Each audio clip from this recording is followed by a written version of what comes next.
Yeah, guys, feel free to type hello or, say hi in the chat. Wow, I hear myself being echoing through the roof, and Olivia, it's can you please wonderful. mute yourself?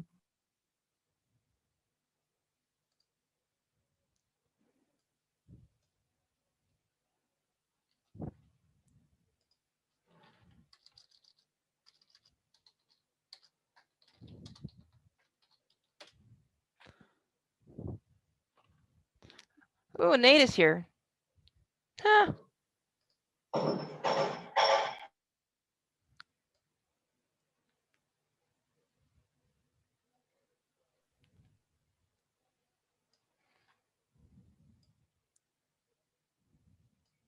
Hi, Jordan. Jordan and there's Joanna from Barcelona. Jumbo from Kenya. We have Kenyan here, Olivia. Yay. Yay. All right, we have about one more. Okay, actually, a few more seconds, and then we're going to start our session.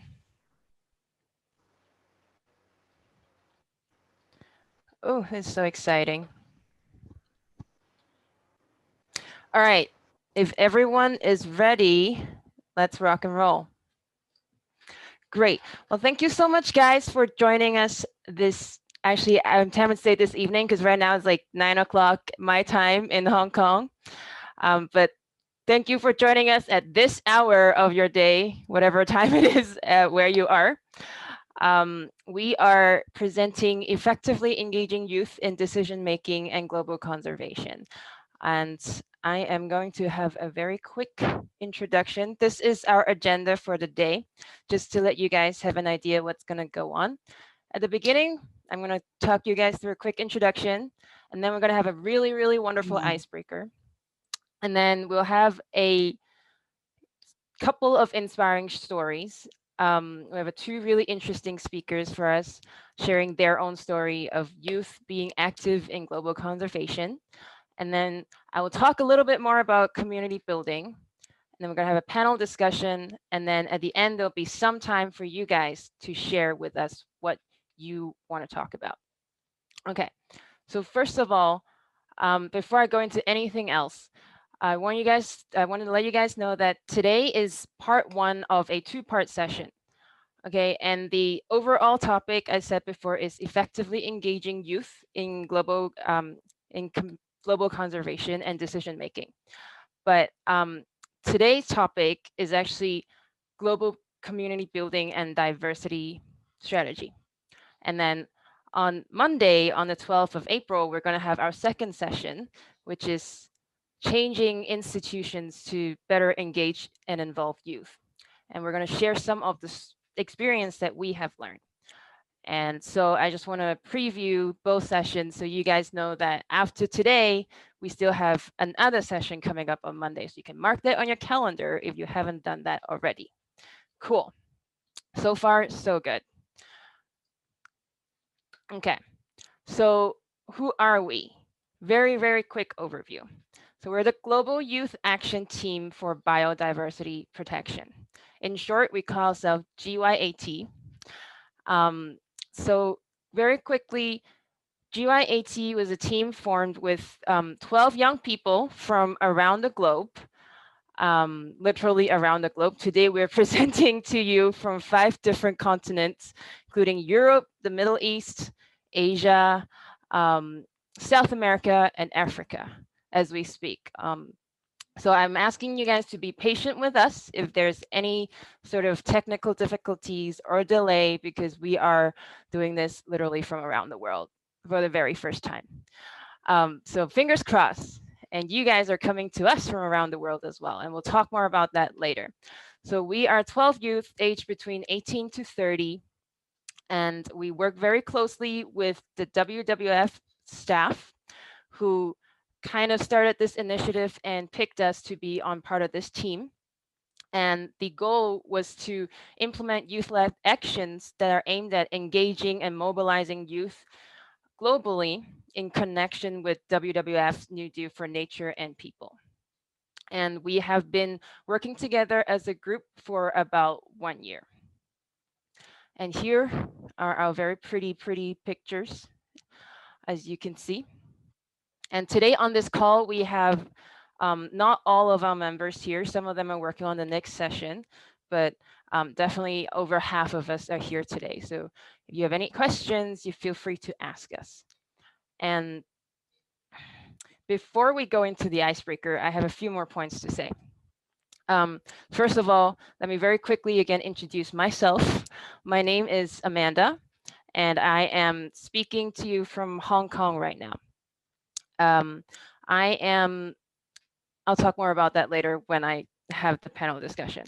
But I also want to let you guys know that because there's a lot of you guys joining today, about 200 participants has signed up, and right now we're about 60 people. So it is a big group. And so we ask that you guys be open-minded and patient with us. There's different levels, and we're going to try to share our own experience with you guys in terms of engaging youth in decision-making and global conservation, especially in community building. But take what you can from the session. Some of the stuff you might have already heard before, and some might be new, but hopefully we will be able to share something that you can take away today back to your community. And also, we would really love for you guys to share with us what you think, what challenges you guys are experiencing. So at the end of the session, we do have some time for conversation. And also, if you have any questions during the entire session, please feel free to type them in the chat, and we will keep an eye on that and ask those questions at the opportune time.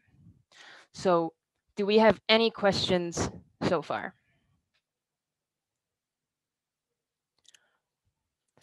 Okay, no questions. So I'm going to turn this over to Mira, who's going to bring us through a really fun ice-breaking session.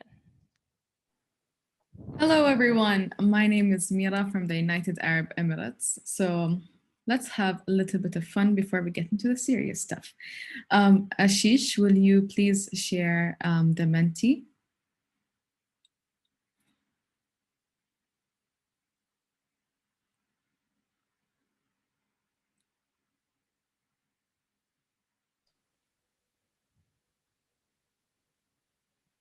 Hi everyone, I just dropped in a link for everyone to join the Menti quiz. So kindly just click on the link and you'll land up to the Menti quiz.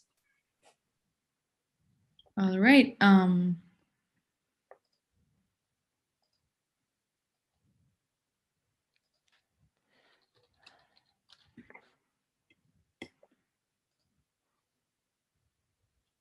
Okay, so our first question is about your age. So we'd like to know how old are you guys? Just for knowledge purposes, we just want to have an idea.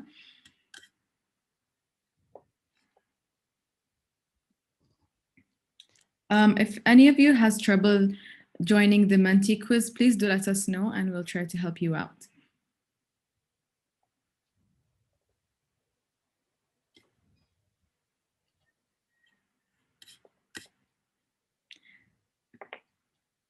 Ashish, can we see the results? I believe the results aren't ready yet.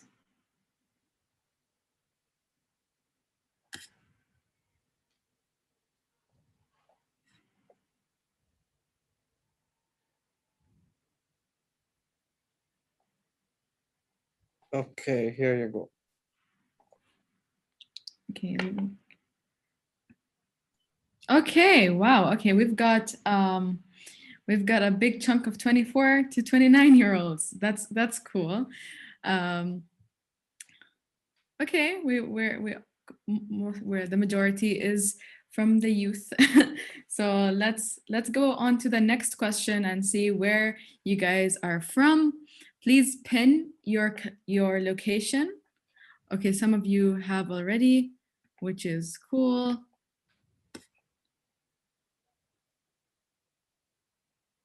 We've got a very diverse group over here, which is amazing.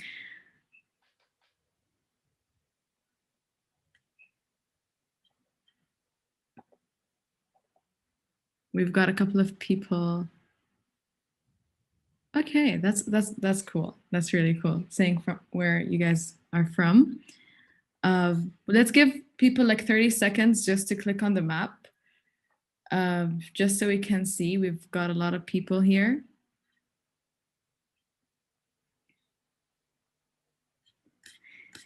Yeah, the map is cool. Let's click, and see where you guys are from.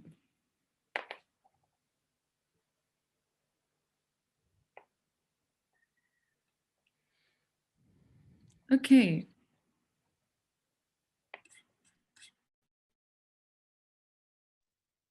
You might have some trouble doing it from your phone, so try to use it on your laptop or computer. It would be easier. Oh, I'm so sorry. Yeah, just type it here. If you can't find your country, just write it here, please.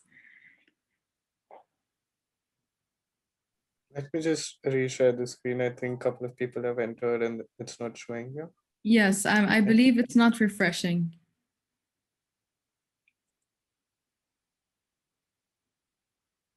Just hang on for like 10 seconds. Go ahead.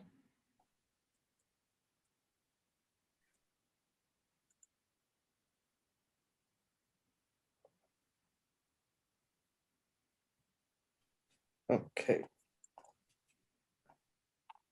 I apologize for that. Try using your laptop or your phone. It should work. Okay, we've got a good amount of people from all around the world. Such a diverse group over here. That's so cool. I guess it's time for us to move on to the next question. What inspires you? So it could be anything, literally anything, a person, an object, a living thing, non-living thing. It could be whatever. What inspires each and every one of you? It could be something related to your own country. So please share with us.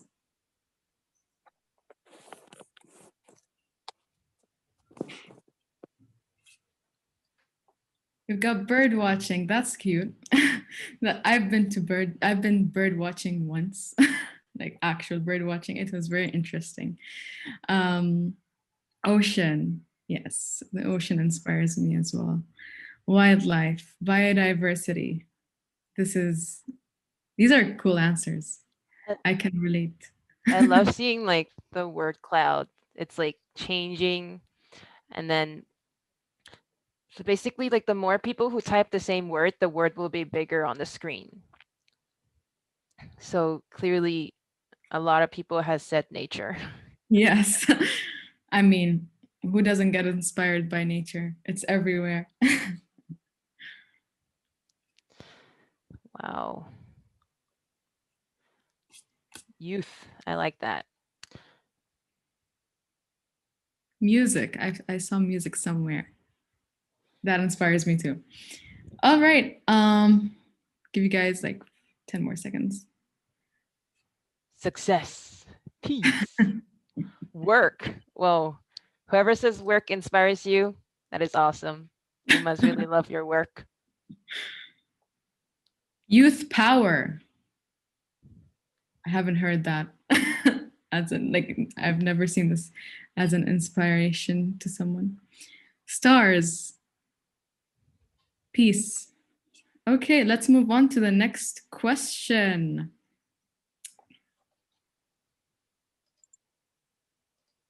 Question is, drum roll, please. It's a quiz. So let's see who's going to get their correct answer. I'm not going to give any hints, so try your best to get the correct answer.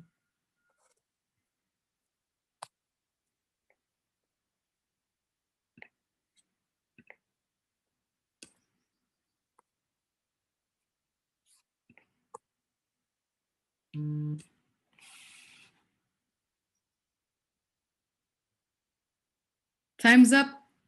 Sorry, guys, if you didn't get it. Ah, Most of you got the correct answer.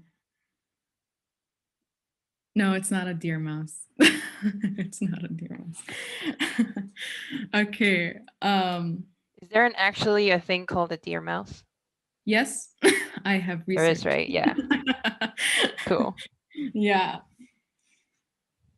All right, next question. Wow. Okay. Oh, so this will show like who's leading. Okay. Yes, yes. They answered quite fast. Okay, so what comes to your mind when you think of community building? So when someone says community building, what's the first thing that comes in your head?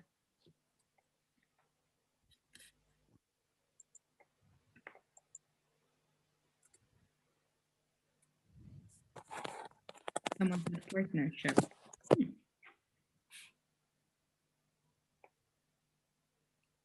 Again, if anyone has trouble, please type it in the chat.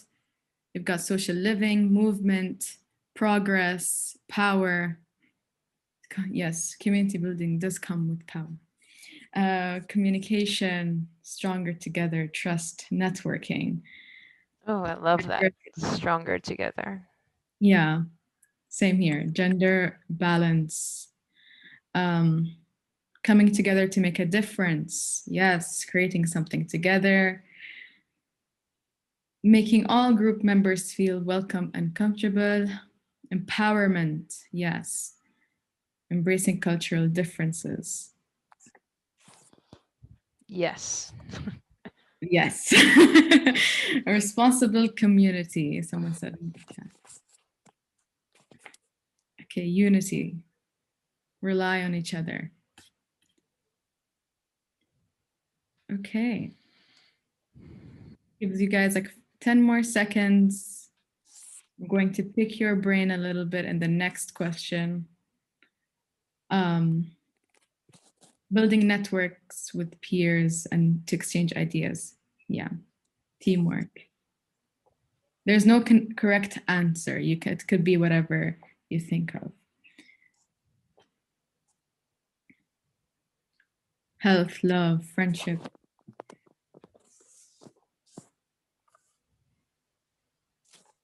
Okay, we can move on to the next question.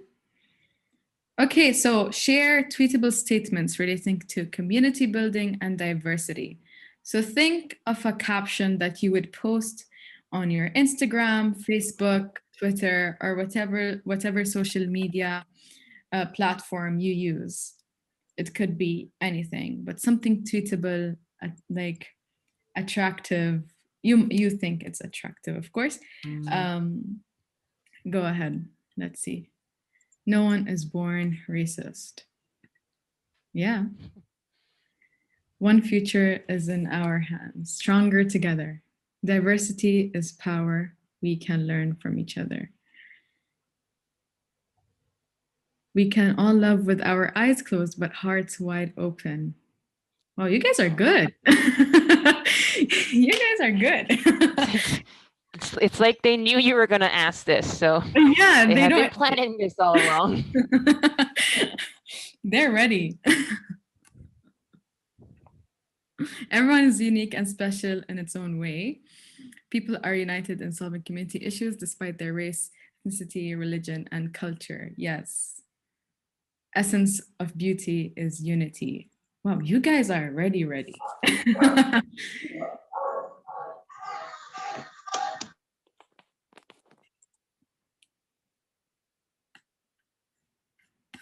Loving the hashtag one. I think I missed the hashtag one. Was it the youth together? Hashtag youth together? Let's cooperate. Which one? I don't know which one. I'm sorry. I'll try to read minds next time. Yeah, people are excited. Looks like you guys spend a lot of time on social media.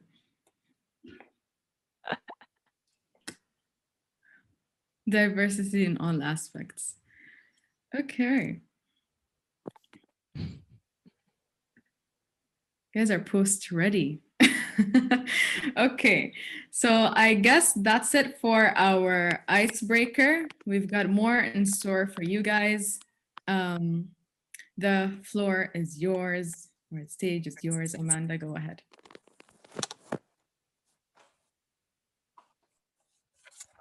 Awesome. Wow, wow, wow. Look at you guys. All ready to be key opinion leaders on your respective social media platform. I unfortunately am still on Facebook because I'm of that generation, but I know a lot of you guys are on Twitter and Instagram and such. So all that stuff that you have tweeted, not tweeted, you have hashtag just now, totally stuff you can put on your social media to get the attention and build up community. But I hope you guys enjoy our icebreaker just now. It was I saw a lot of you guys message in the chat box saying this is, interesting and fun and interactive. So we'll talk a little bit more about that aspect later when I talk a little bit more about community building. But before we do that, we have two super interesting, inspiring stories that we have lined up for you today. So for the next 15 to 20 minutes, we are gonna have two speakers, and Olivia will be introducing them to you right now. Hi everyone. I know like I've joined with two devices, so probably if you don't see my face, you can look at my video somewhere. It's also Olivia Tawarar. So I am so much excited that finally the day has come. You have no idea how we've been looking forward to this day and preparing this session for you guys.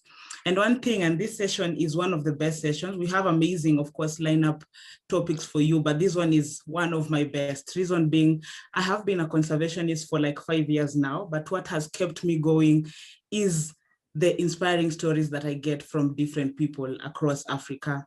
Because I am an African, I'm from Kenya. So I have gotten so many, stories from different people, and it really excites me to keep moving even when I don't have to. So I know everyone here, probably you have a story to tell. You've gone through something, you feel like you're in that verge of giving up, or you're thinking like, how can I keep on doing this team building things, for example, or community building? And probably there are some who are already there and they feel like, okay, I just want one more push to keep going. Hence this session. And I have an amazing group, not really a group, but it's two people who have an amazing story of where they've come from, what they have done, what they have been able to achieve in the field of, environment and all those things. So I really do not want to steal the show, because it's not me sharing my story today, but it is Mira from United Emirates, and we also have Kevin from Kenya. Guys are not even ready to hear this story. It's really, really, really nice. So Amanda, if you can go to the next slide, there's this quote from Martin Luther, which really, really inspires me. And before we go to the sessions, to the speakers, I just want to read the quote, which says that even if, let me just remove this. Even if I knew that tomorrow the world would go to pieces, I would still plant an apple tree. I don't know what you always tell yourself every morning when you wake up, to keep on moving, to keep on doing even when you don't want to. But this specific quote from Martin Luther keeps me going. And what I always tell myself, it doesn't matter the smallest thing I do, it still brings a difference. Yes. So without further ado, I will introduce Mira. I will give you the mic to continue with the inspiring story. Over to you, Mira.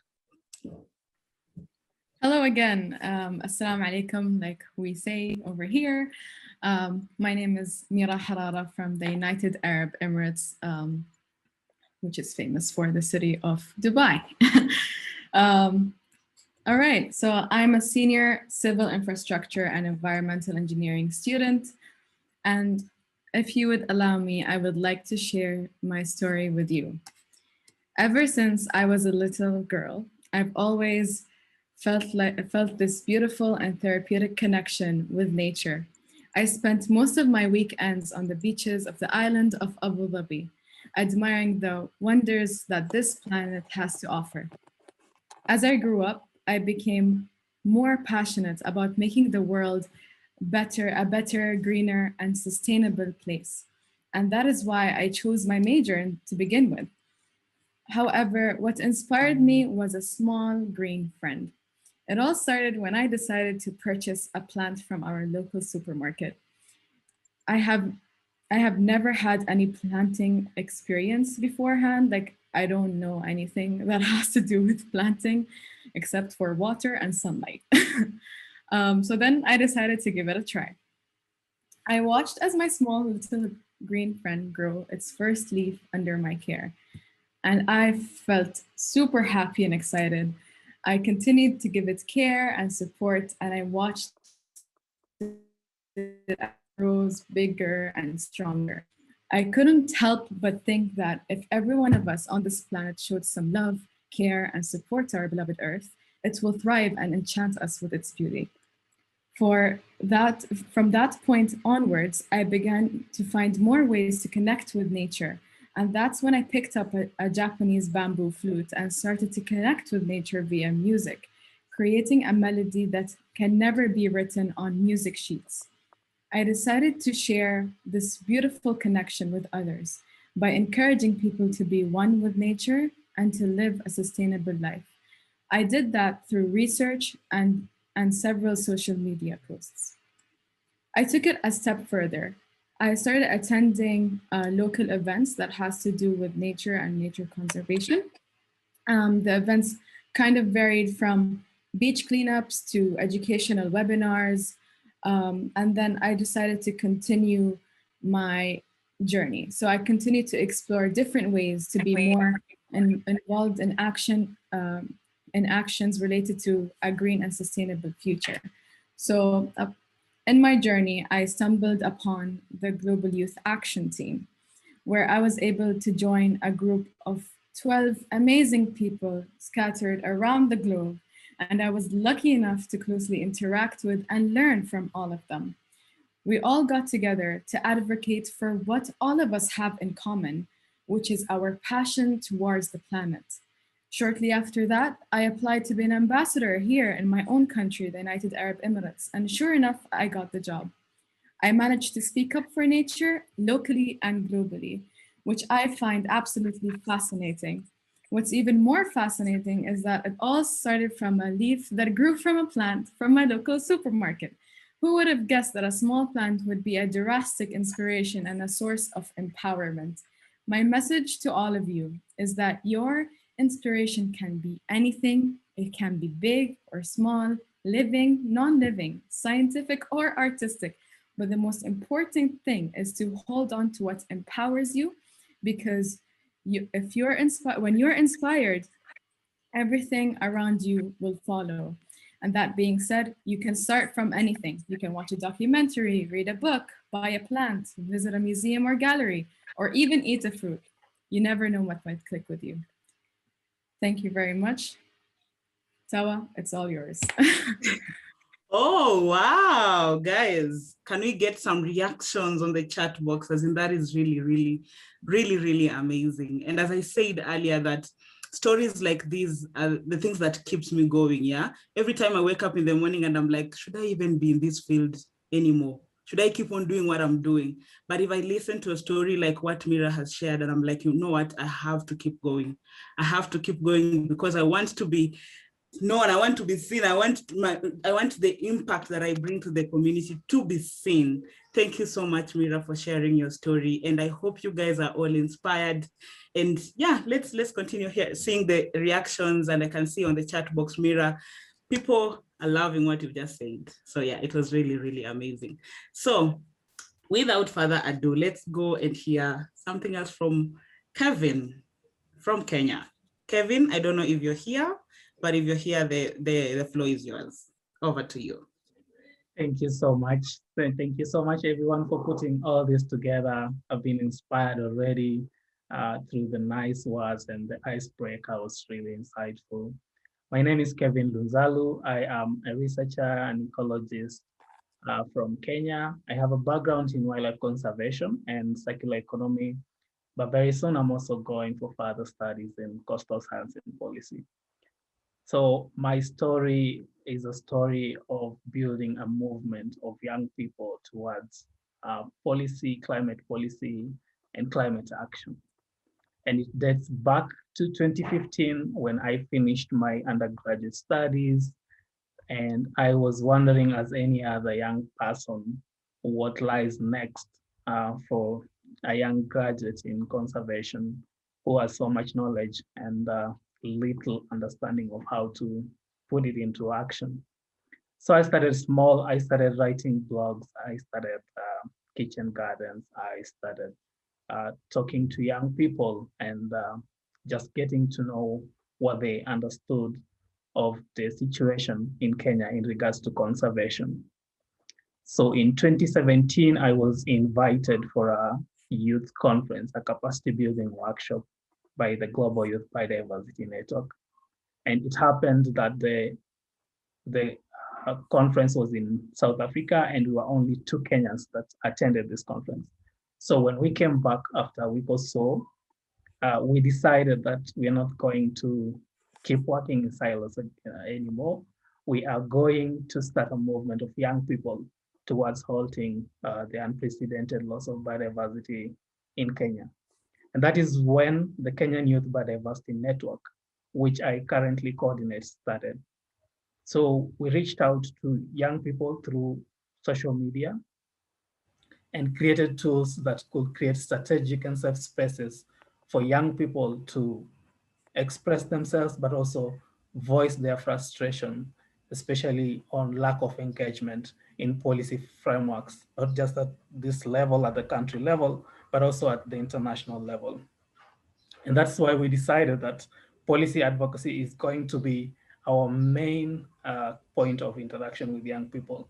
And so we've been doing policy work since then. We've been to 6 of the 8 major regions in Kenya, holding youth consultations, understanding their perspectives on national policy frameworks like the Wildlife Strategy 2030 and all that, Forestry Act, but also at the global level, like the post-2020 Global Biodiversity Framework, which we're working on right now. Just last week, we had a virtual youth consultation meeting on the post-2020, and from the 16th to the 19th of April, we have another in-person consultation meeting on the same. The aim is to create a youth policy document, a youth position that will then used to uh, engage our CBD focal points and also use it as our point of communicating what young people really want to the decision makers. But that has not been all that we've been doing. We've also done, we have an annual Oceans Caravan where we organize young people to travel from Nairobi to the coastal part of Kenya, where we create awareness on the needs, on the link between land use and marine conservation. And since last year was a COVID year, I mean, COVID happened, we couldn't do it in person as we always do. So we did it online. And we hope that this year, if situation allows, we can go back to doing it safely in person. But also we create awareness. We have an awareness program. Last year, we partnered with the World Animal Protection to do a massive campaign on ending illegal wildlife trade. We had a petition that was signed by close to 1 million people across the world. But we also had in-person capacity building training for young people for things like we had hashtags like parrots not pets, where we were just telling people on the need to keep the African gray parrots in the forest rather than at their homes, because these birds are being trafficked at a very high level. And so we try to see that young people are given the priority that they deserve and that their voices are heard out there. Thank you. And you can read more on our website, www.youthforbiodiversity.org. Thank you. Wow, thank you so much, Kevin. And there's one thing that Kevin has not mentioned, and I'm wondering why he did not. He was selected as one of the top 100 youth conservation leaders in Africa. And as you guys have heard his story, like it's clearly like what he has been able to do, and starting from just the, just nothing to where he is right now, and the impact he has been able to bring to Africa and Kenya, to be specific. It's really, really amazing. Good job, Kevin, and keep up doing the good job. And like you keep on inspiring people like us to keep going. And I'm sure that people who are also here, they are inspired by what you're doing. So you can share whatever, you can share with them whatever you're doing. And if you want to follow them on social media, it's Kenya Youth Biodiversity Network, I think, on all your social media platforms. And you'll get to see amazing stuff they're doing in Kenya and in Africa at large. So thank you so much for this session. I think we'll end it here. I hope that we have inspired someone to keep going. Those who are almost giving up, I feel like probably you are now in the verge of, you know what, I want to do this. I want to keep doing this, because there are some people who did it and they were able to make it. So thank you so much, Amanda, for the session. I will hand it over back to you. All right, all right, all right. Thank you, Olivia. Thank you, Kevin. And thank you, Mira. You guys are awesome. Yes, Kevin says he forgot to mention that we were the global finalists for the Win-Win Sustainability Award and finalists for the DIAR Awards in 2020. Sounds amazing. I don't know every single word in there but it all sounds really, really cool. I see that there was a question in the chat box asking Kevin about specifically training youth on advocacy. Kevin, will you be with us for the entire session? Yeah. Until the end? Okay, cool. Because we do have a part towards the end where we can answer more questions. And I think we will save that for later. So Kevin, I will give you a little bit of time to think about how to answer this really amazing question. How did you train the group on learning regarding policy advocacy? Because Andrea says she finds that to be very challenging.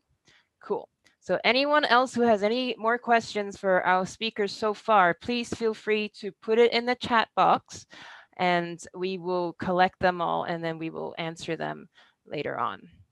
So before we move on, I want to know, how are you guys all feeling right now?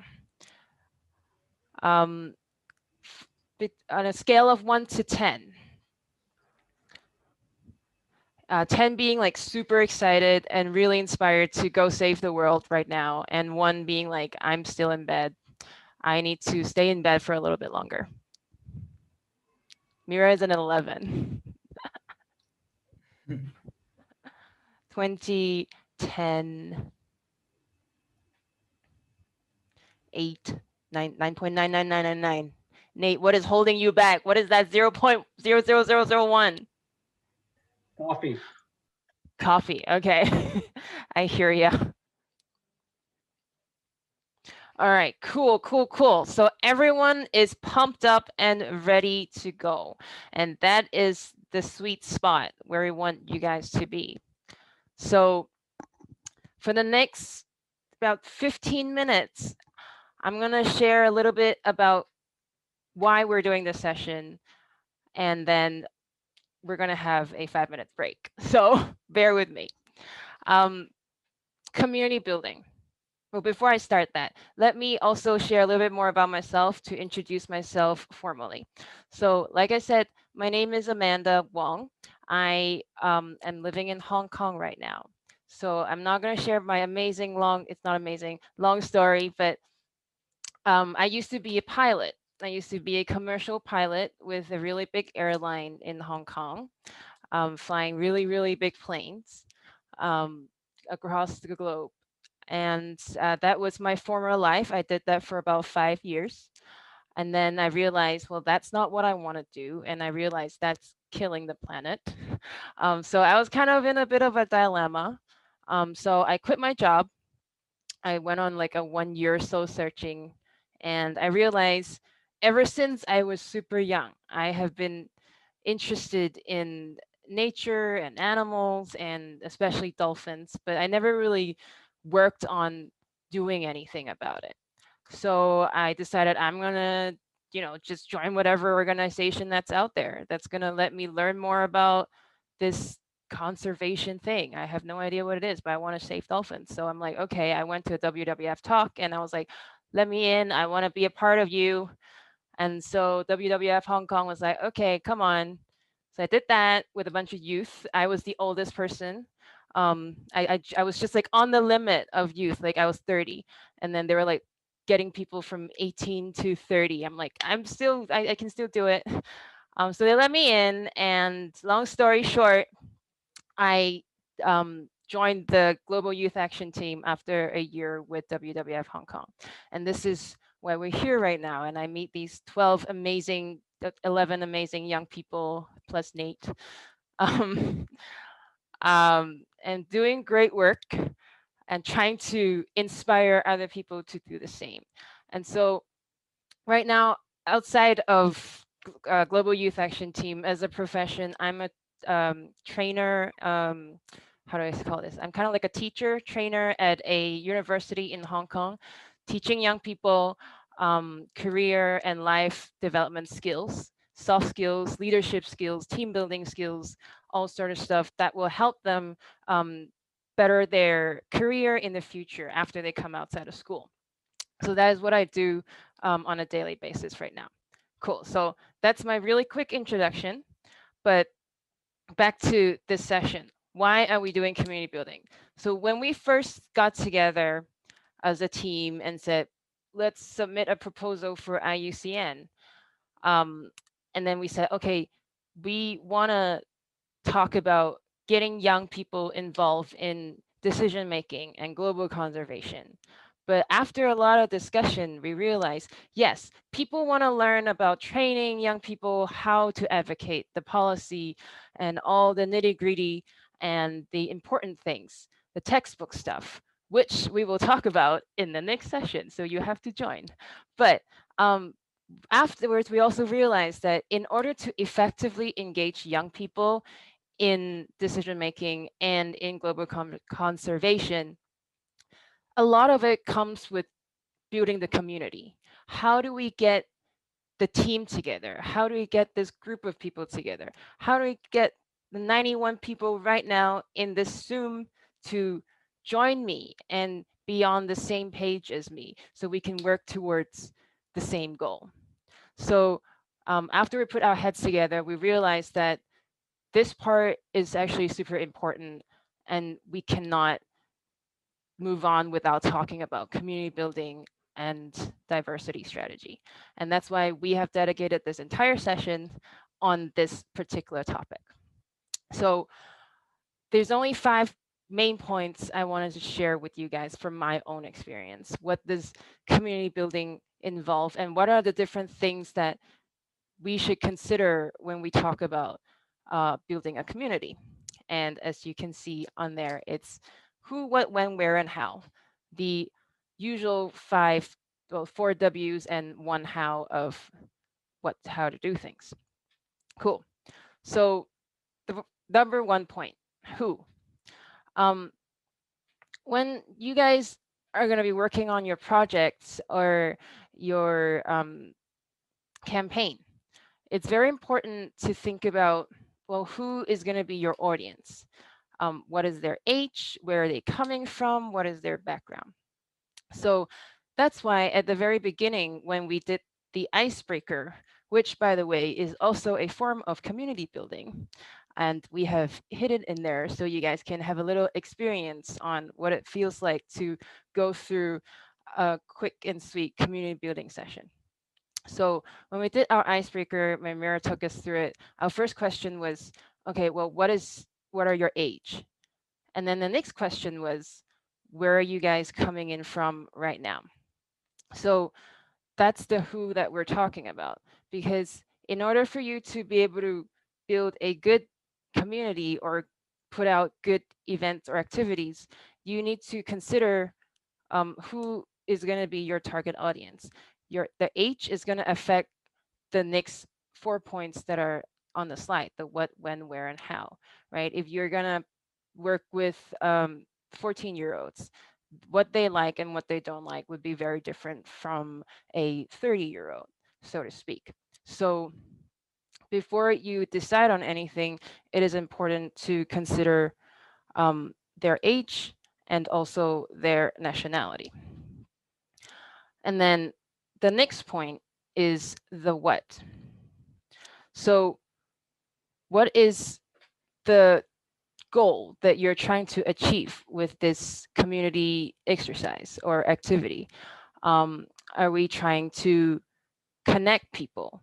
So when we look at our ice breaking and our inspiring story, why did we put that 2 session at the very beginning of this whole event? Because, well, our main goal was first to get to know you guys, and then secondly, for you guys to share some of your thoughts so we can get connected in that way through the icebreaker. So that was our goal.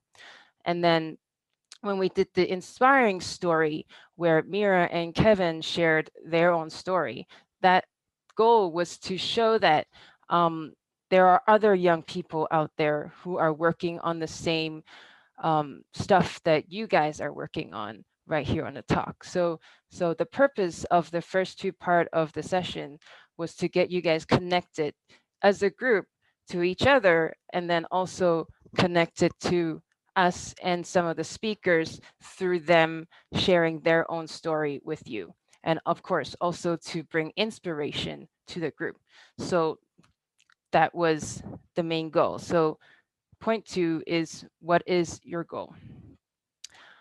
Okay, so the next point we want to talk about is, well, when, where, and how. So when do you want to do this community building? Well, that depends on how long your session's going to be, how long your project's going to be, what is your project timeline? Is it a one-off event, or is it going to be a 1-year event, or is it going to be a forever ongoing event? So these are all things to consider, because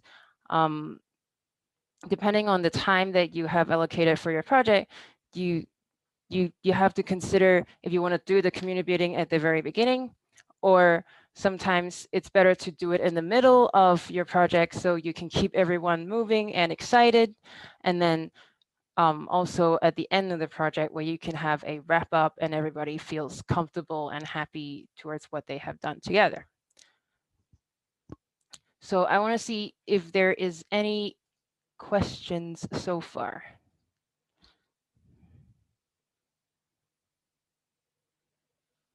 Cool. If there's no questions, we will move on to the next 2 points. Where and how is kind of hand in hand, and we can do it together, because as you guys have known, you guys have been through this COVID pandemic this whole time. A lot of stuff right now are going to be online. So when you consider how you're going to do your community building and where you're going to do your community building, first of all, is it going to be online or is it going to be offline? I'm sure throughout the past year, everyone has already experienced a lot of online community building or events. Like what we did today, there is a lot of online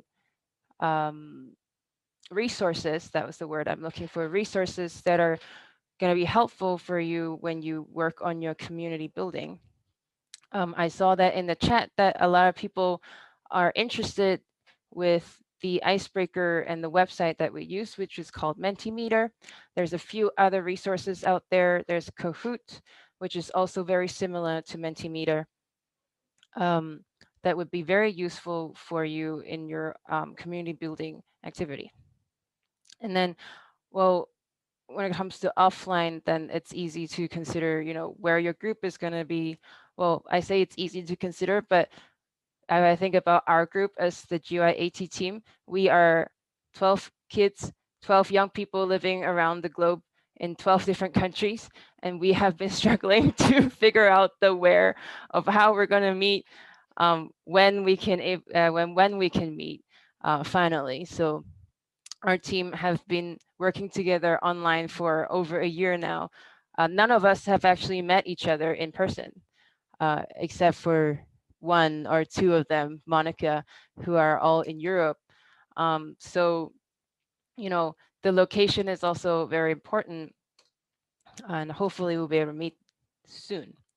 But to continue on, I want to talk about the how of the community building, because what method you use really depends on, like I said, your audience, the age, um, where they're coming from, and what are they comfortable with.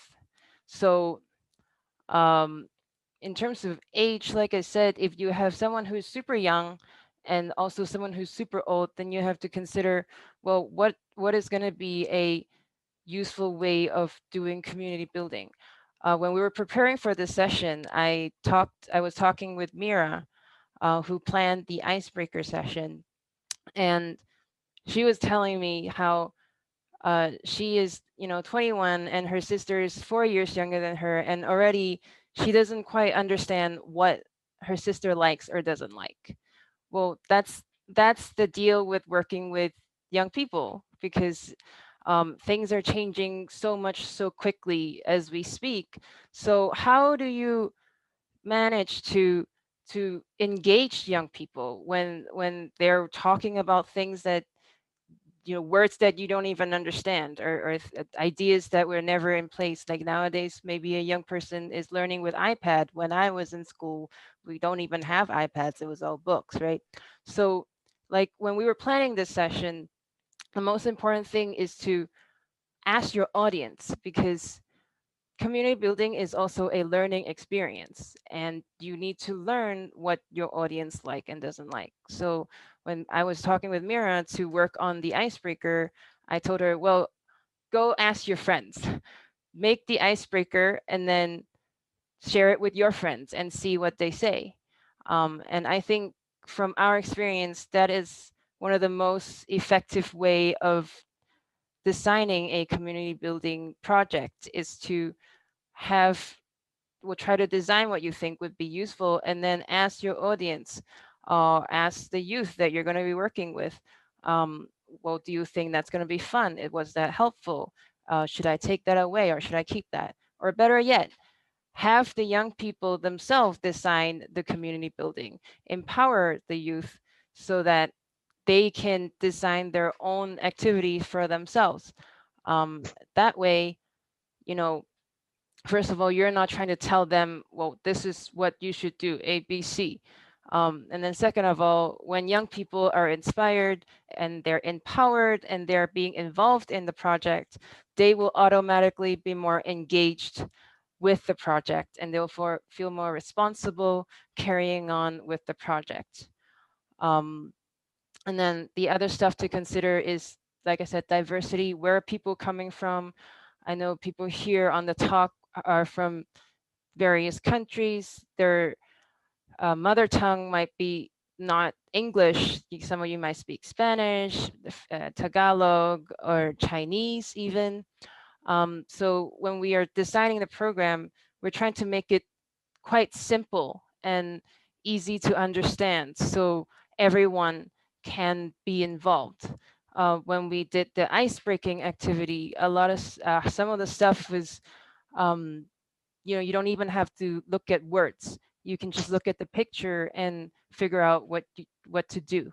So these are also strategies to put in your community building session to make it more diverse and accessible for people of different culture. I remember when we did the ice breaking, there was a person who says culture is important, and no one's born racist, so everyone should have access to the same things during your community building. And lastly, I want to talk about the learning style of your audience. So the reason why we did the icebreaker and the inspiring story at the beginning, one is a polling, an interactive polling, and the other is a form of sharing. Well, we want to cater to different people who learn differently, who experience things differently. You might really like reading things, getting information by reading. but the other person might really like getting information through pictures, or better yet, another person might really like getting information through stories. And that's why when we designed our very simple community building at the beginning, we wanted to have different varieties. Even in the icebreaker, there was a polling, a quiz. There was a how are you feeling? There is a rate yourself from 1 to 10. There is pin the pin. And then the inspiring stories. It's like a different way of engaging the audience. Some people like to see faces. Some people like the interaction, the personal interaction. So we wanted to put in different style in the ice breaking and the inspiring story, which come together as the community building, mini community building for the audience to experience. So every one of you can get something out of it that might be different from the other person. So how am I doing at time? Perfect. So we're just 1 hour into the event, and I just used the past 15 minutes to briefly share with you some of the stuff that we have learned as the Global Youth Action Team through the past year in terms of getting people inspired and engaged in a community project. So is there any questions so far? Feedback, concerns? Cool. So this part is done. That's the end of my sharing. Right now, we have scheduled for a 5-minute water break, 5 minutes. So this will be the time for you guys to go grab yourself a cup of water, go to the bathroom, and we will be back to the session in 5 minutes past. Again, I wanted to say 5 minutes past 10, which is my time at night, but I'm not sure what is 5 minutes past for you guys. But see you guys in 5 minutes.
I saw her and she hit me like saw that thing so beautiful. She just hit my heart, oh.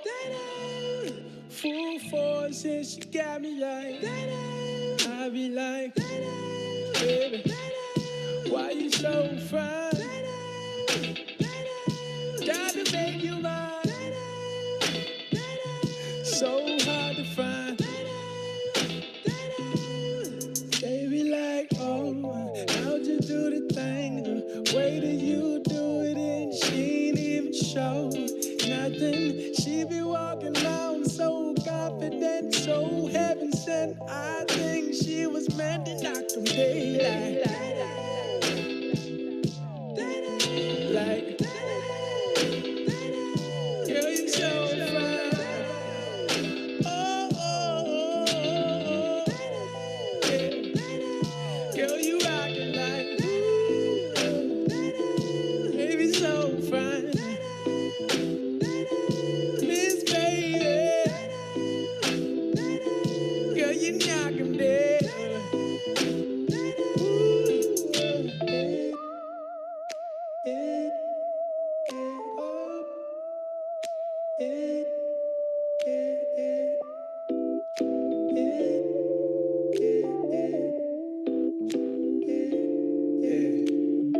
She was so sublime, super fine. She was never lying, strutting in the heels or her slides. Either way, eyes on her every single day, week, year. Everyone wondering how she does it with no fear. All that confidence, was it heaven sent? Does it come within? Does it come run out?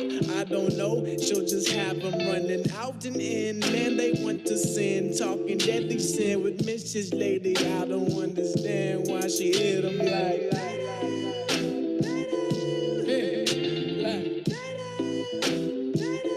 Girl, you knock 'em dead. Oh, oh, oh. How you do it, thank you. Okay. How's everyone doing? Is everyone back? Can you write in the chat if you're back, or you can clap your hands if you know how to clap your hands in the box.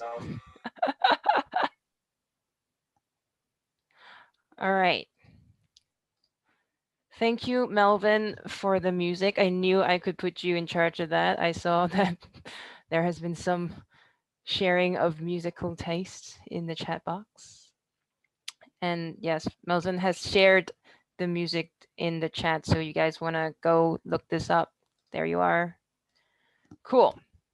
So if everyone's back, without further ado, we're going to open our next part, which is going to be a panel discussion on why it is important to do community building and what are some of the experience that the panelists have experienced in their own projects in terms of community building and how it has helped them or challenged them. And to help us facilitate this part, we welcome back our lovely Olivia. Yay! Yay. Thank you so much, guys. And yeah, I hope, Amanda, you could have put me in charge of music. I could have given you guys a Kenyan music, Swahili music that no one understands. Thank God you did not do that. Anyway, so again, we've been speaking for like 1 hour, and I'm sure you're wondering, okay, at what point are we going to interact with these people? And this is the time, guys. So with the panel discussion, I have an amazing panelists who have done 1 or 2 things when it comes to community building. And Amanda has already explained what community building is, the why, how, when, where, you know, all those things. So let's, from the theory aspect, let's go now to practical aspect and see what have these panelists been able to do on ground, and some of the challenges, if they have any, that they have passed through and how they have been able to overcome. And I hope by the end of this session, we will all learn a few things here and there in regards to community building. So again, this is the time where I'll request you guys to use the chat box. So as the discussion is ongoing, feel free to put your comment also. I'll be picking some of the comments from the chat box just to make the conversation a little bit interesting and interacting. So feel free to put your comments on the chat box as we go through the session. And of course, after the session, we'll have the plenary session where we'll be asking, you'll be given an opportunity to ask questions. Of course, not everyone will be given a chance to speak because of time, but we'll be picking a few people to speak and ask questions and interact with the panelists. So without wasting time, let's do this, guys. So I will go ahead and introduce the panelists. Amanda, is one of them. You already know Amanda. So I don't think you need to know her again. I think you already know she was a pilot before this. So we have Monica, and also we have Melvin. I'll give them a chance to introduce themselves, but now I've just realized that I've not introduced myself when this session started. So I will also take this opportunity to introduce myself. Yeah, everyone likes that. At least Kenyans love introducing themselves. So anyway, yeah, I'm Olivia Tawarar. I'm a Kenyan, a proud Kenyan. I'm a member of Global Youth Action Team. As you guys know, that 12 people. I'm the representative of Africa. And it's really amazing that I am part of this, the 12 people that are here today, and what Amanda has already mentioned. I'm also a member of Africa Youth for Nature Network, a network that works towards amplifying the African voices and working towards bringing the youth voices together in Africa. Yeah, and yeah, I'm so excited that I've been given an opportunity to lead this session, this specific session for community building, because I know I will also learn a lot of things in return. So over to you, Melvin. You can now introduce yourself. Hi everyone, I am Melvin Flores from Guatemala, Central America, and I am the Global Youth Ambassador from WWF Mesoamerica, and also a member of this amazing team, the Global Youth Action Team. And I'm also a biologist, and it's nice to be here with all of you. And I will be talking about some of the experience of the panelists with you shortly. I pass it to Monica. Yes. Cool. I'll directly continue. So hi, I'm Monica, being in Austria, in Europe. It's not Australia, but it's Europe, Austria. I am very active with WWF here in Austria in the youth group. I'm a steering committee member there. And that's also how I got into the Global Youth Action Team as one of the 3 European representatives. I am a student still. I have been studying geography and intercultural communications. And yeah, I feel more like an environmental and climate activist than a student right now. But I guess many of you feel like this by now. So yeah, thanks and happy to meet you. Thank you so much, guys. And you see, like, we now have an amazing panelist here, an amazing panel here. And without wasting time, I'll just go straight into it. And the first question will go to Monica. Yeah, you really helped us as DYT to keep us moving, by the way. As Amanda said earlier, we've never met, by the way, each other since last year. So, and we've been able to achieve a lot even without meeting. So I have a question for you, Monica. What are some of the methods you think that people have used to mobilize the youth and to keep the momentum of the youth going, even when they don't want to? Mm-hmm. Yeah, I guess we did a really good job at becoming friends ourselves in the team, even though we have not met, and I wrote that earlier in the chat. It's really hard, and for me it was the first experience as well to have friends all over the world that I have never ever met before. And I guess here's one point where like we are directly into, like we get into the community building. We as a team, we realized we can only be active and we can only be effective towards the outside. We can only do political advocacy actions. We can only move something in the world when we as a team feel connected and when we feel really we can trust each other. And yeah, we all have different talents, we all have different interests, and that's what makes us strong. The diversity makes us strong. So for example, in our team, we have started working in 3 subgroups. The one subgroup was focusing on social media, the other subgroup was focusing on policy things, and the 3rd subgroup was really focusing on education and on community building within the team. And Amanda and me, for example, have been, Melvin as well, have been on this community building team. And you see, out of us 12 people, 4 or even 5 of us only focused on the community building within the team. And that's something I guess is key, to really put a strong asset on community building within the team in order we can be very strong to the outside then. Yeah, thank you so much. And what I'm getting from you is, like, for example, if you're starting a group, and what has really helped us is because we have we had a structure that, you know, made it easy for us to work. Yeah. But one thing that I asked, a question that I asked, and I don't think you've answered that, is what do you think has kept our momentum going, even we felt like we don't want to? I guess it is the mixture of being structured and unstructured, right? Because yes, we did have our structure, but at the same time, so many things popped up that we never have expected before. For example, Amanda, woohoo, she got married during that year, right? And we all were invited to her wedding party on Zoom. And this was something like incredible, and we had not expected for that. But then we all showed up wearing nice dresses, having our champagne glasses, and this was an amazing point of community building throughout the year. I mean, we also did workshops, facilitated by ourselves for one each other and for one another. I myself contacted people, asking them how were they feeling. We always asked how are people doing, and what do they need in order to have the strength and the motivation to keep on going. So we used the energizers and icebreakers for sure, but also very informal and unstructured things that popped up through the year.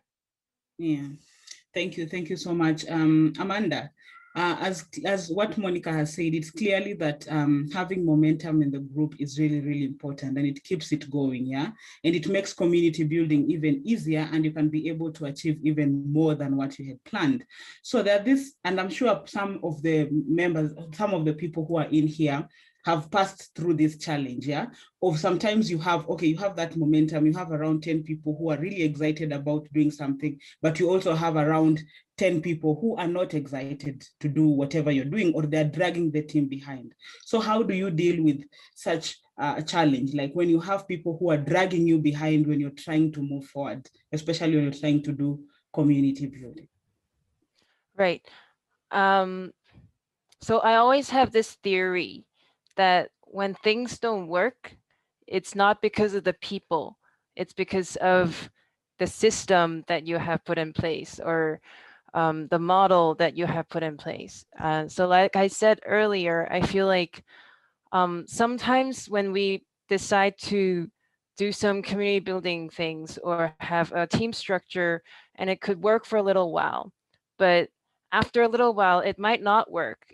And so when people are starting to get demotivated, or maybe, dragging the rest of the team down, well, I don't think it's fair to first blame the people who are not motivated. Well, maybe we need to do better to keep them motivated. So I think for me, it's always important to evaluate what we have in place. If it's still working or if it's not working anymore. And if it's not working, then we have to change it. And how do we change it? We have to talk to the people who don't think it's working. So we call them. I've never met them, but I've called them a lot of times and talked to them and asked them, well, how are you doing lately? What is on your mind? What is stopping you from, or keeping you from not joining our meetings or whatnot? So we find out what is what struggles they're going through, and we try to change our approach and see how we can better help them get involved. So I think it's always important to be flexible with our plans. It's always good to have plans, but if the plans don't work, there's no point having them. So you have to change according to the needs. And Monica wants to talk. Yes. You want Yeah, to add just one something? more Mhm. comment. Thanks, Amanda, because you mentioned calling each other, and that's actually something we really did in the beginning, and it answers the question, Olivia, that you asked to me, like which methods did we use? In the very beginning of our team, we used connecting calls. So we got the task to call one and each other for a very long time. For example, have a 1 hour call or even have a 2 hours call, and we got Mhm. some questions to be answered during that time. So for example, I will never forget my first call, which was with Amanda, and the two of us, like, we had never met before, and then we were talking for 2 hours on our phones, and telling each other's our stories, and sharing what moves us in life or where we are, showing us our house, our room, whatever. And yeah, this was a very, very strong tool for community building right in the beginning. Wow, amazing. And guys, remember that as we're having this discussion, feel free to also put your comments on the chat box so that we can interact. And if you have also something to add or you want to ask a question as we are going forward, please feel free to put it on the chat box and we'll answer it as time goes by. So Melvin, I know like one of the main things that we did as GYAT is organizing the Stand Up for Nature, of course, in partnership with other organizations. And you've been one of the main people who have helped with the community building when it comes to Stand Up for Nature. And you've built a group of young people who have taken forward the training and those who are still doing the advocacy training in their countries. So I will just give you the floor to tell us a little bit about what Stand Up for Nature is, and of course, go deeper into telling us some of the challenges that you've passed or you've gone through leading that specific part. So over to you, Melvin. Thank you, Tewa. I will share my screen right now. Cool. Can you see it? Yes. Okay. So yeah, we developed this Stand Up for Nature that along with the GBN and also WWF.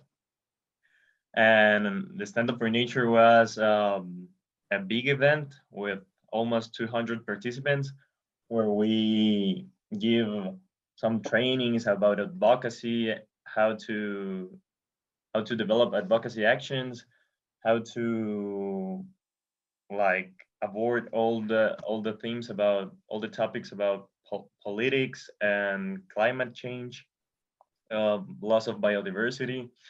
And we have the momentum going. And when the Stand Up for Nature finished, we formed a little group of 12 people that is called the Stand Up for Nature Motivation Team. And sometimes it's really difficult to motivate the people when the people isn't motivated on the motivation group. So just I will show. This is the on the upper right corner. You can see name of the event that was a Stand Up for Nature. On the right, on the left, you can see other trainings that we developed, like as a community building in our regions, and some trainings in our specific regions, like this in South America and Central America. And those are other images of our calls with so many participants.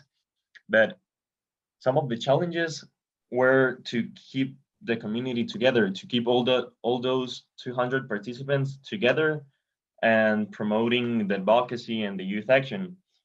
And the main challenges was the participation, because even in the motivation team, like I was saying, it was kind of difficult to keep that motivation into the team and to export that motivation to the others of the participants that were in the Stand Up for Nature. And also the time zones. The time zones are really complicated because are really there are a lot of time zones, and also the use of the media platforms. We start using these media that is called Slack, and we start with some challenges like share share your local birds. So people come and share a picture of the local birds and like a little short story. And we keep the momentum going by doing this, but we have so few participants. So then we receive some advices like use of different networks and community building techniques like the ones that Amanda shared. So we start using other platforms like using the Gmail too and WhatsApp to communicate our our global calls. And then some of the solutions that we implement were the lessons that we learned in each global call that were to bring special guests, to have inspiring stories, tools to drive your message, people that are doing great things in their localities, and by doing so, we start bringing more and more people to our global calls, and that's how we kept the momentum going. And from the 200 participants on our global calls, we have 30 to 40. So it is like the 25%. It's something, you know. Yeah.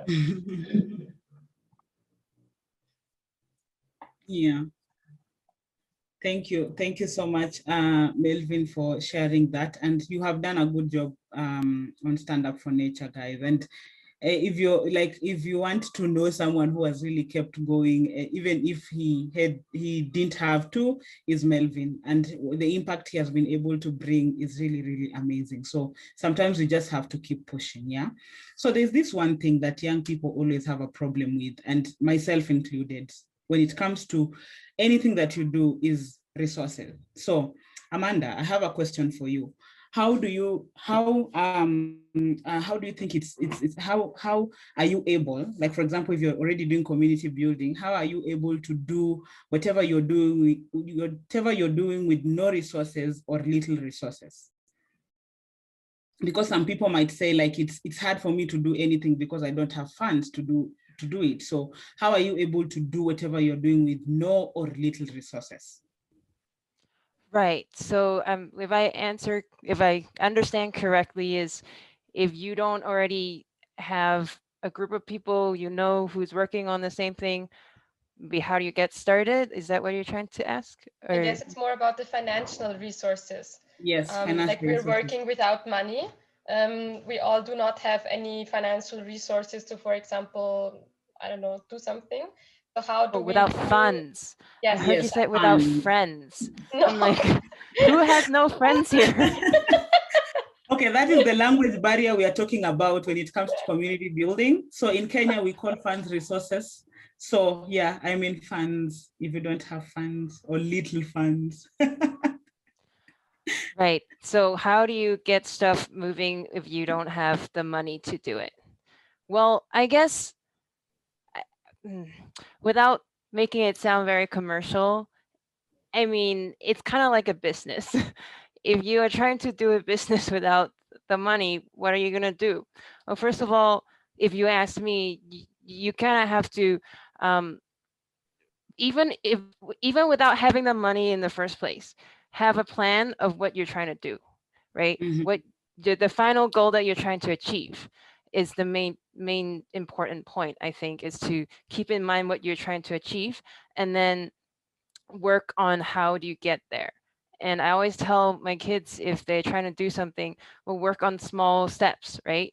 If you can't get to the final goal right away, then well, maybe you can do the first steps, and maybe the first step is not going to cost you so much. So you do the first step first, and then you keep working on your plan. And also, it's important to share what you're trying to do, you know. And I mean, we call it networking sometimes, but it's important to network and to have your plan in mind, have your goal very solid, knowing what you're trying to achieve, and then share that with people around you. And then don't be afraid to ask for help, you know. um, Especially if you're young people, you're trying to get something done and you don't have the fund, then ask around. Maybe there are people who are interested to join you. Maybe you know, they have money, but they don't have the time to do that. Well, then maybe they will help you with that. Or, you know, like some of us here, don't be afraid to get involved with different organizations. You know, there's always a lot of different organizations out there who are looking to fund projects, even if they're not, how do I put this, you know, conservation related organizations. There's a lot of businesses out there who are green businesses, and they have a part of money saved in their business that they have to use for, you know, social responsibility projects. And you know, if you have the mission and the goal to push for your project, then why not take that one more step and go talk to some people? And if you see a competition to, you know, to fund a project, go for it. And you never know, someday and one day you might be the one that is picked, right? And if you do it more, you know, more enough time, you know, one day you will get that money. But if you don't do it, then you won't get the money. Definitely, definitely. So Monica, you want to add? And as you're adding, you can answer the question that Sandra is asking. I know I'm putting you on the spot, but if you have any advices where people can get funds. To be honest, I do not have too many advices on where you can get funds, because I am very much used to working without funds. So personally, yeah, I'm used to leading organizations or being part of teams where we do not have any resources at all. For example, I have built up Fridays for Future in one like European country, in Lithuania, and we were working for months like without a single cent. And here with in the Global Youth Action Team, it's a bit similar. I mean, we do have the WWF in the backs, but still we're working without money here. And what I feel is very important is in our world, we often think about money because we are all living in capitalist systems, but we can also share and start a new economic system, which is more about sharing is caring. So I realize when I give away something from myself, I will also get something. So I think about what are my talents? What is the thing that I can share? For example, I can share motivation, says Melvin, or Amanda says she can share her knowledge about project management, or Olivia, you say you share your story. So you share something and people will like you. People will feel, oh my God, this person is amazing. This person is important. And at some point it will get back to you. So you might think of this like in a religious, in a spiritual way. You might think of it in an economic sense. Whatever you do, when you give, you will get back something. And yeah, that's what makes me going, even without financial resources, because I know, okay, I do have human resources. And I use those human resources. I use my friends, I use my networks, I use my own like motivation, my own joy. And then the project will still go along. Wow, amazing. Thank you so much, Monica. And there's one question for Melvin on the chat box. And I say, like, we've already moved to plenary, so feel free to ask questions. We want this to be as interactive as possible. So we have a question to Melvin. How are you supporting the training in the profit of youth in land and climate sectors? Have you a hosting platform or an e-learning platform? I don't know if I get that second part of the question, but you can answer the first part of the question, Melvin. Over to you. Yeah, okay. Yeah, I was writing on the chat box, but don't worry. Yes, we develop these global goals once a month with the motivation team, and we share it on the online platforms as WhatsApp, and also we are planning to start to use the GYT Instagram page, so we will share that later. And we approach different issues like climate change, tools to drive your message, conservation, loss of biodiversity, and all of this. So hopefully you can join it too, so we can continue with the community building process. Yeah. Thank you so much. And I want to bring Kevin on. Like, I know, like, I'm putting you on the spot, but there was a question that was asked earlier. And of course, even you being part of a person who has done this community building before, I'm sure you can be in a position to answer. And I would want you to just tell us how you've been able to achieve whatever you have. Of course, whether you have resources or not, just tell us how you've been able to achieve that. And if with no resources, tell us how. If with resources, tell us how you were able to get the resources. And also you can answer the question that was asked earlier. Over to you, Kevin.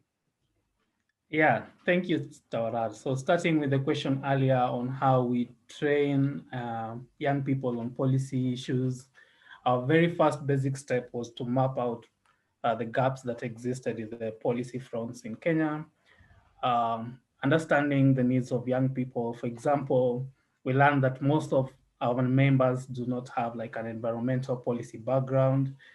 Some of them are not even environmentalists at all. They just have an interest in getting their voices out there. So then we came up with ways through which we could get to these young people and introduce them to the process.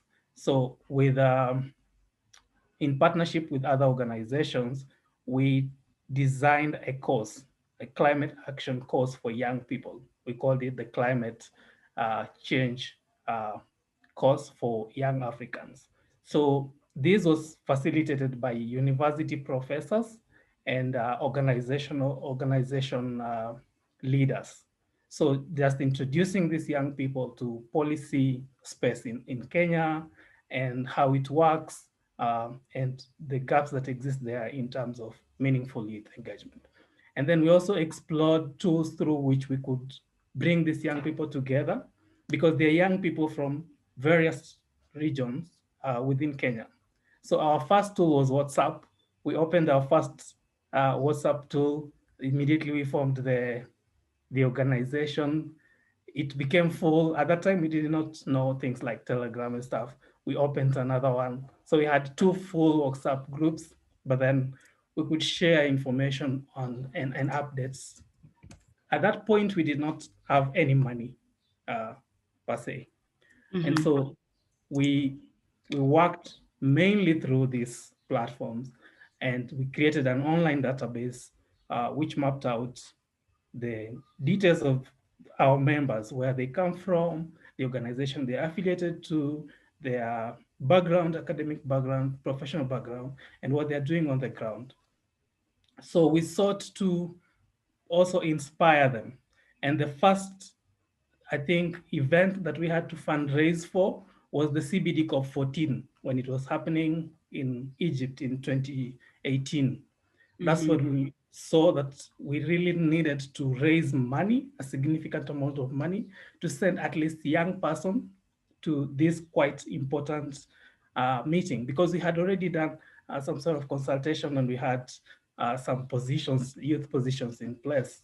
So by sending one person to this meeting and then this person giving interventions in front of other policymakers, and then this also young person talking to other legislators and policymakers that were attending this meeting, we managed to inspire the rest of the lot that it is actually possible for the Kenyan youth to voice their concerns to the relevant people.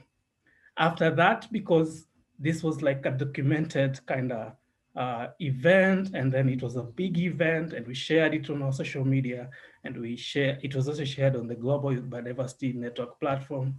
That's when other organizations like African Wildlife Foundation showed interest in our work. So they invited us to do our first joint consultation on the post 2020, because at that point, the road from Egypt to China, the way it's known, the Egypt to China roadmap had been adopted. So young people saw that it's also important to be part of this process. And since then, we have been now working and also just inspiring on-ground action and raising some sort of money to keep going.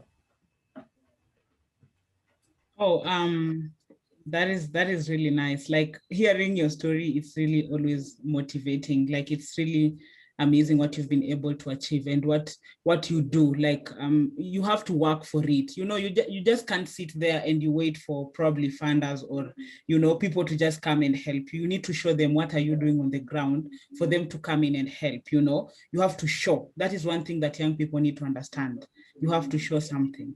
So I have a question. I think I'll give it to Amanda. Yeah, what are some of the things? Yeah, what are some of the things that you look and say that I've been able to impact this because I was involved in community building? What are some of the impacts that you see like community building has brought now that you moved from being a pilot and coming to this new field? Well, and so, and as Amanda is answering that, by the way, if you want to speak or you want to say something, this is the chance. So you can put your name on the chat box and I'll pick a few names for the people to just speak. If you have a story to share or you have a question that you want to ask the panelists, I can give you the mic. So put your name on the chat box. Thank you. So the question was what impact I can see that comes from community building. I think for me, my experience kind of speaks the strength of community building, because I came from a background that is totally not related to environment. I didn't study anything environmental. I worked in aviation, or I worked in the cruise ship before as well. So nothing I do has anything to do with environment, but because of the people that I've been with WWF in Hong Kong and then WWF, the Global Youth Action Team, the amount of community building and team building that we have done has really kept me engaged and kept me motivated to try to learn more. And I think that is what it's important, because sometimes when you join a team, some people can be super advanced, like, you know, biologists or climate warriors, or, you know, KOL, whatever. They have like 10,000 followers on their Instagram, Sarah. And like, but some of us, we don't know anything, and I just want to learn.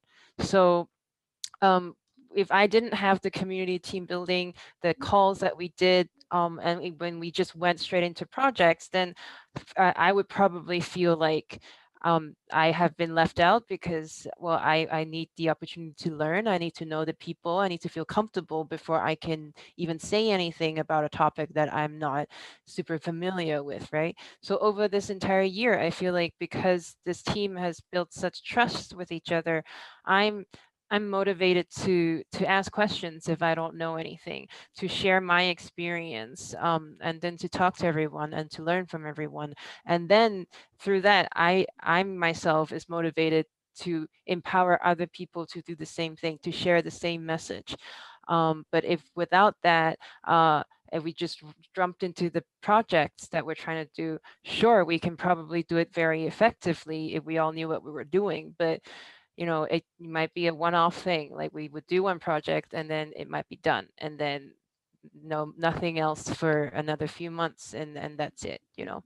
So I think for me, that's really impactful. Yeah, wow.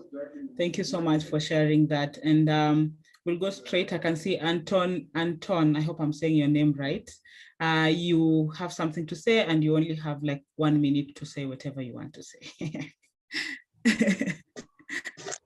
Okay, thank you, everyone. So I'm very happy to be here. So my name is Innocent Antoine Weji from Benin. I'm the coordinator of Youth Initiative for Land in Africa. So now we are developing an e-learning platform. So the platform is ready. So in June, we will launch this platform. So for training in youth land sectors and climate change sectors. So in the profit of youth. So I'm very interested about the program of Melvin. So I don't know. So now we are looking for the facilitators. So you can become facilitators for this platform to teach, to help another Africa youth to build their capacity. So it's very important to notify this, and anybody who have the capacity to teach, so they can come and join us, and together we will make the platform grow. Thank you, everyone. Oh, thank you. Thank you so much, Innocent, and thank you for keeping time. Yeah, so yeah, it's amazing because we also need to use this platform as a networking platform. And of course, in case you want anything or any help, we're here to work together. We are here to achieve the same goal at the end of the day. So if you feel like you need to network or you need people to help you with something, you can as well put it on the chat box or reach out to people. It's always good to network. So before we answer the question on the chat box, I'll give it to Jordan Bond because he also wanted to say something. I don't know. You're muted if you're trying to speak, Jordan. Hello, everyone. I am Jordan Bon, and I am from the Philippines. I am an ASEAN youth volunteer, and I just want to share my advocacy. My advocacy is really ending to help our government and local communism, and to also defend human rights, because really this anti-terror law, as you know, it has been being usurped by our authorities here to what do you call this, to execute our government, the enemies of our government. But I want the government for the government to approach to have a liberal approach on this law instead of using arms. So that's one of my advocacies. And also actually, I am actually the youngest here. I am only 13 years old. I'm turning 14 this um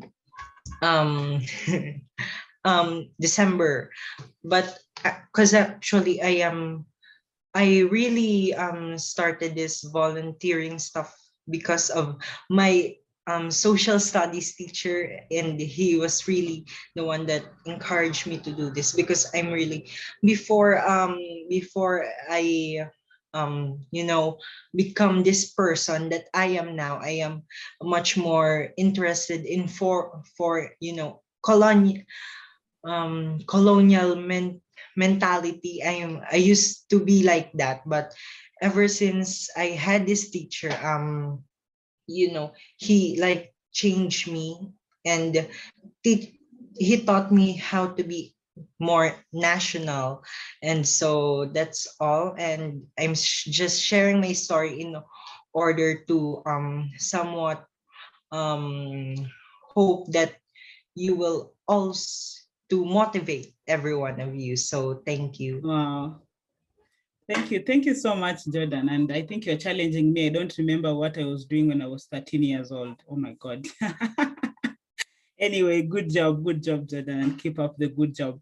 So I think I'll give this question to Monica, because you've been doing the Friday for Future, and it's one of the activist thing happening across the globe. So do you mind answering the question that Rain Bello asked on the chat box? Have you personally experienced getting called a terrorist or getting physically assaulted for just being an activist? What could you say to youth activists who have experienced this? Yeah, thank you. Very strong question, to be honest. So I personally was never called a terrorist, and I'm thankful for that. And I guess it also depends, because I'm like living in Europe. So basically in Europe, I do not have to fear those things. In other countries, however, I know people who have been assaulted or like called like very bad words for being something or doing something. So the only thing that I can share here from Europe is safety comes first. So whatever you do, whatever action you want to do as an activist, make sure you yourself are secure. We need you. we need you now, and we will need you in the future. So if we ourselves yeah, like die or whatever, like something bad comes to us as activists, and we're not there anymore in the future, right? So safety is first. So no matter if you're like an environmental activist in your local group, if you're active with Fridays for Future, if you're active with Extinction Rebellion, if you're active with human rights, social whatever reasons, please make sure that you yourself are secure, and then yeah, try to find other people to help you out of the situations. So yeah, that's what I can share from here. Yeah. But Thank, yeah. thank you so much, Monica, for that. And I can see like we are running out of time, and we would want to cover everything that we had planned for you. So one last person who will be speaking, and then I will hand it over back to Amanda, is Crystal Penflo. I don't know how to pronounce those names. Excuse me. Peñaflor. Yeah. So, Yes, hello everyone. My name is Crystal Peñaflor. Can you hear me? yes, we can hear you clearly. Okay. So I am a professional forester from the Philippines, and my work is on policy research on ecosystem-based adaptation and sea level rise. Philippines is one of the mega diverse countries in the world. However, we are one of the most at risk when it comes to climate change. And because of that, since I was a child, I decided to do something, especially now that we are in a pandemic, because I'm looking forward that at the end of the day, our future children will have a better world to live. So, I am a co-founder of the Youth Climate Navigators. It is a youth-led organization which catalyzes on climate mitigation and adaptation mechanism directly inclined to empowering the youth community through policy making and action for climate empowerment or capacity building. So, just to make it short, last year we celebrated the Global Warming and Climate Change Consciousness Week. It is a 1 week observance in our country. However, during that time in November, we experienced the strongest typhoon of 2020, which is Typhoon Goni, and it was followed by Category 4 Typhoon Bamko. So at that time that we are going to held a 1 week webinar workshop or the youth in action, greening our planet in climate action, greening our planet as one. We experience our speakers to back out because they were severely affected by the typhoons or the series of typhoons. And a lot of challenges that we experience is um we are not sure if our participants will be able to attend, but because of the encouragement of my group mates or my teammates in the organization, we pushed through with it. And I am proud to say that through that uh event and our statement of youth or our policy statement, we were able to join the multi-stakeholder dialogues in the crafting of nationally determined contribution or NDC in the Philippines. That's all. Thank you. Thank you so much for sharing that. And we are clearly running out of time. Amanda, I know you said like I should give you last 5 minutes, and there's no panel discussion that can end without closing remarks, just to say like this is what you should do. And I think I will hand it over to Kevin as well, because I know like your story, as usual, for me it's really amazing. You only have 1 minute to give us the closing remarks and what you call upon people to do. If you have any call to action.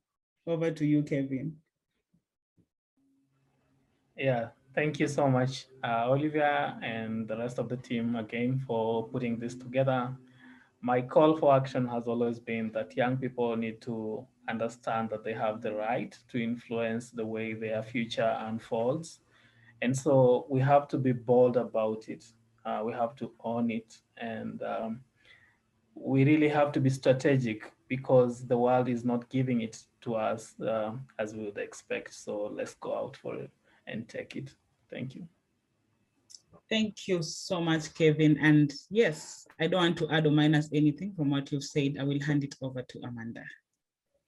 Wow, amazing. Thank you, Olivia, for your wonderful facilitation for the panel, and Melvin, Monica, and Kevin, and every one of you that have shared just now. So we have a few minutes before we have to close the session.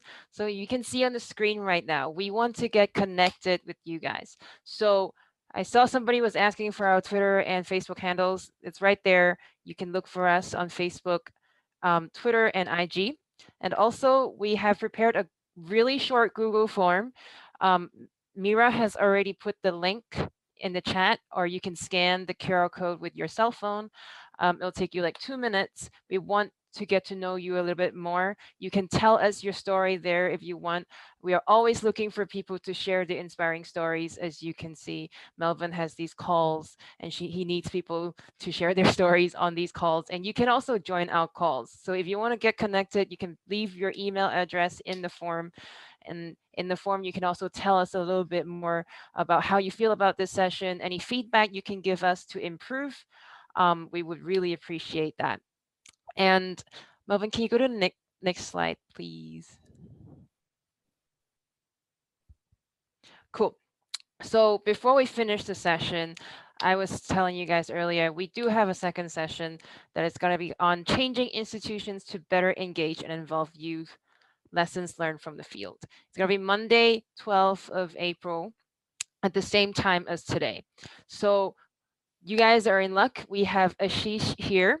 He is part of our team, and he will be part of the team facilitating the next session. And so he has agreed to say no more than 2 sentences, according to himself, about the next session, just to give you guys a little idea of what's going to be about. Ashish, are you here? Yes, thank you so much, Amanda. Well, you've covered my 2 lines, so I'll just say hi. And we are really very excited for you to join to our next session, share our learnings, what we've learned across WWF, what we've achieved at GYET, and other networks as well.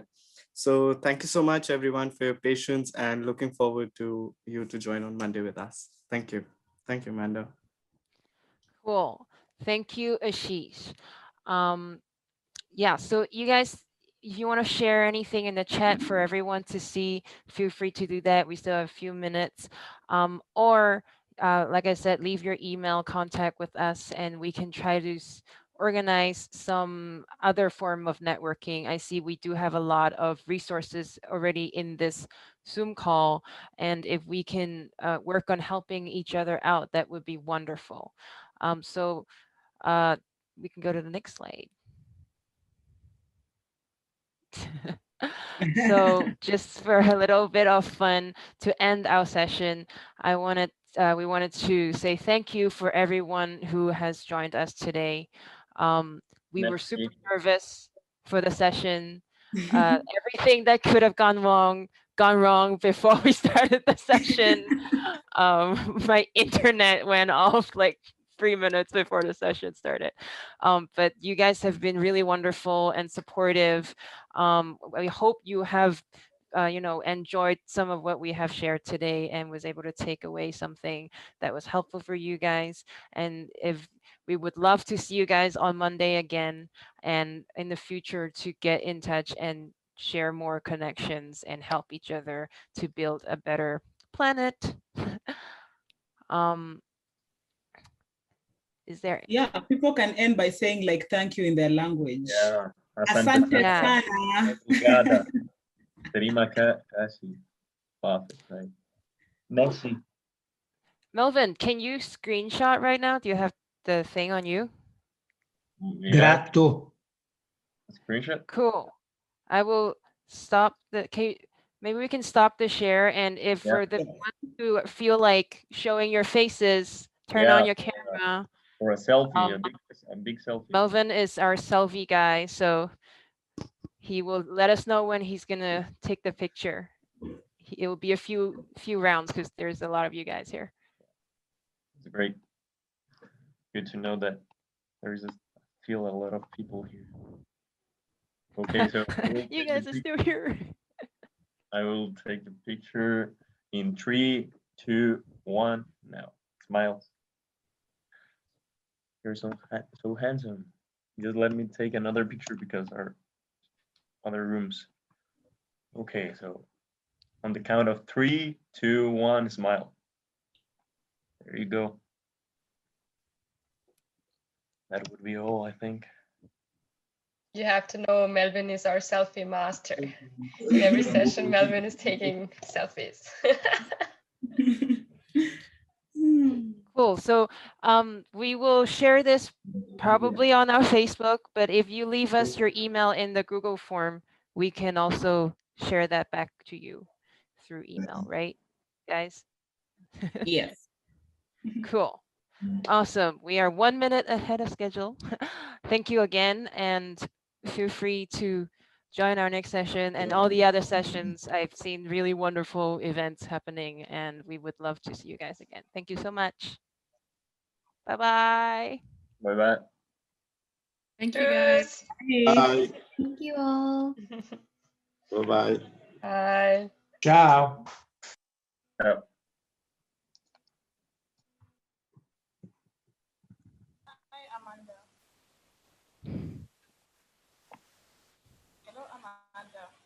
Yes. Can I end the session? Yes. Thank you so much. Thank you. Yeah, you can end the session. Thank you. Thank you. Thank you.